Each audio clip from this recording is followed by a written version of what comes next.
Hello मित्रों, के B academy में स्वागत है। आज हम फिर से टेक्निकल का पार्ट लेकर के उपस्थित हैं, जो कि RRB ALP technician, UPPCL, TG two, BARC एवं अदर स्टेट के पीसीएल एग्ज़ाम में बहुत ही उपयोगी साबित होगा।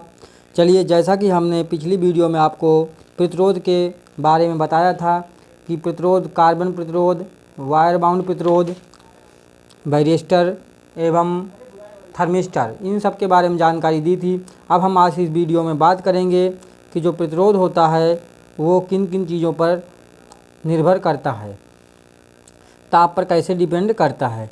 चलिए शुरू करते हैं। तो जैसा कि पदार्थों के प्रतिरोध पर ताप का प्रभाव, चालक पदार्थों का प्रतिरोध ताप बढ़ाने पर बढ़ता है और ताप को घटाने से घटता है।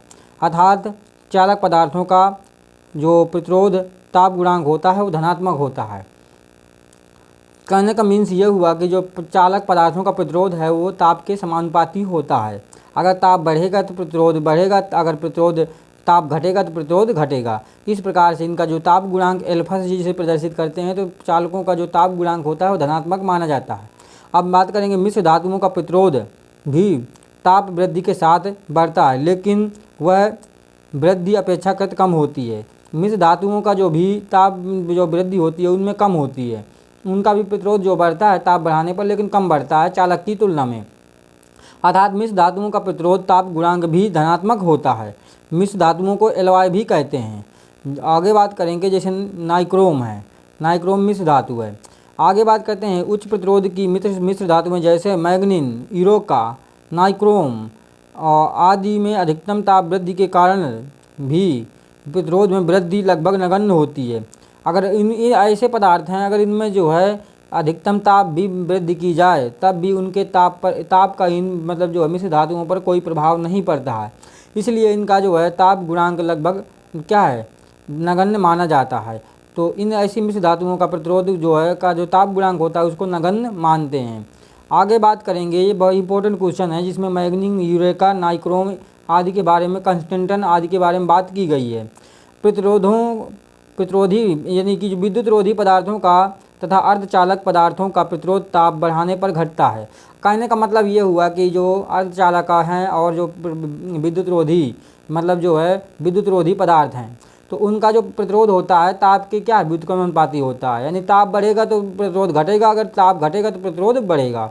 अर्थात विद्युत रोधी पदार्थों तथा अर्धचालक पदार्थों का प्रतिरोध ताप गुणांक क्या होता है, उनका ताप गुणांक इनका क्या होता है, ऋणात्मक होता है। अर्धचालकों एवं कुचालक पदार्थों का यानी विद्युत रोधी पदार्थों का जो ताप गुणांक होता है एल्फा, वो माइनस का होता है, निगेटिव लेते हैं। अब बात करेंगे यहाँ पर हम इनके ग्राफ के बारे में, देख सकते हैं यहाँ पर अच्छे से। ये देखिए ग्राफ दिखाया गया है कैसे जो है तक यहाँ पर ताप की वृद्धि के साथ ग्राफ आगे बढ़ रहा है, इसमें कैसे जो है डाउन अप हो रहा है। और आगे बात करते हैं, यहाँ पर तापक्रम है जो ये प्रतिरोध है, इसमें अर्धचालकों के लिए दिखाया गया है। और ये विद्युत रोधक वक्र है, ये जो है ये विद्युत रोधक वक्र है, ताप और गुणांक दिखाया गया है। यहाँ पर प्रतिरोध और ताप के बीच ग्राफ बताया गया है। और ये जो है आपका चालक का वक्र है, ये चालकों के लिए जो ग्राफ दिखाया गया है, देख सकते हैं जो है यहाँ पर पैराबोला की तरह बढ़ रहा है आगे। ठीक है, स्ट्रेट लाइन नहीं है लेकिन ऐसे बढ़ रहा है और कर्व टाइप में है ये भी। और ये चालक, अर्धचालक और ये कुचालक। प्रतिरोध ताप गुणांक के बारे में बात करेंगे। किसी चालक का या पदार्थ का ताप 0 डिग्री से 1 डिग्री तक बढ़ाने पर उनके प्रति इकाई प्रतिरोध में जो वृद्धि होती है उसे पदार्थ का क्या है, 0 डिग्री पर प्रतिरोध ताप गुणांक कहते हैं। यहाँ पर जो है प्रतिरोध ताप गुणांक की परिभाषा दी गई है कि यदि किसी पदार्थ, चालक पदार्थ या किसी पदार्थ या चालक का जो है तापमान 0 डिग्री से 1 डिग्री सेल्सियस बढ़ाने पर उनके प्रति इकाई प्रतिरोध में जो वृद्धि होती है उसे पदार्थ का 0 डिग्री सेल्सियस पर क्या प्रतिरोध ताप गुणांक कहते हैं।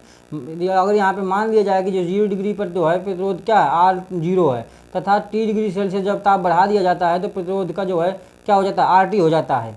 तो चालक का ताप जो है पदार्थ का ताप वृद्धि के कारण प्रतिरोध में वृद्धि डेल्टा R बराबर RT माइनस R0 हो जाएगी।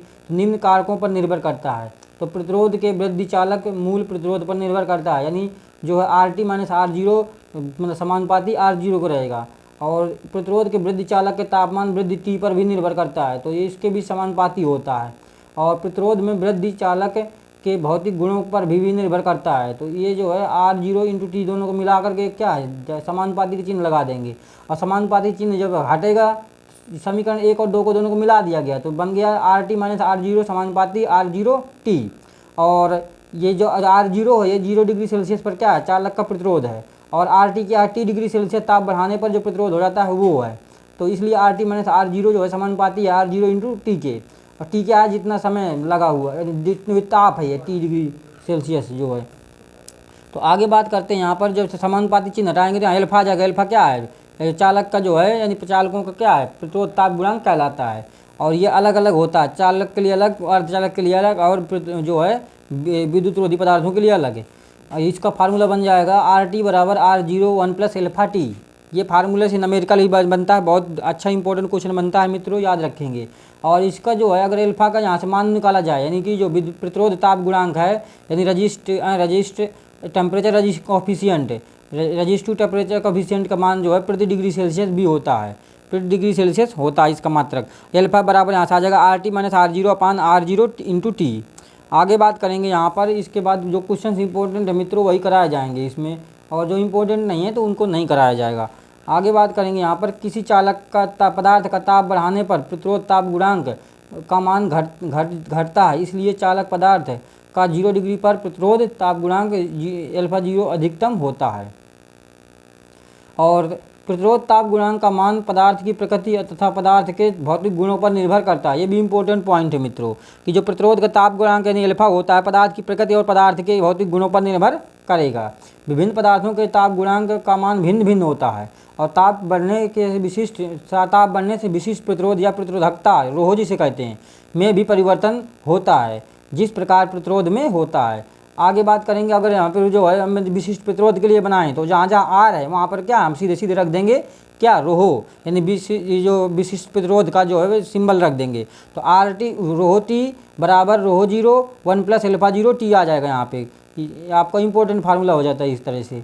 तो अब आगे बात करेंगे कॉपर के लिए 0 डिग्री सेंटीग्रेड तापमान पर, कि 0 डिग्री सेल्सियस तापमान पर क्या है, प्रतिरोध ताप गुणांक जो है का मान इतना होता है 0.00427 होता है।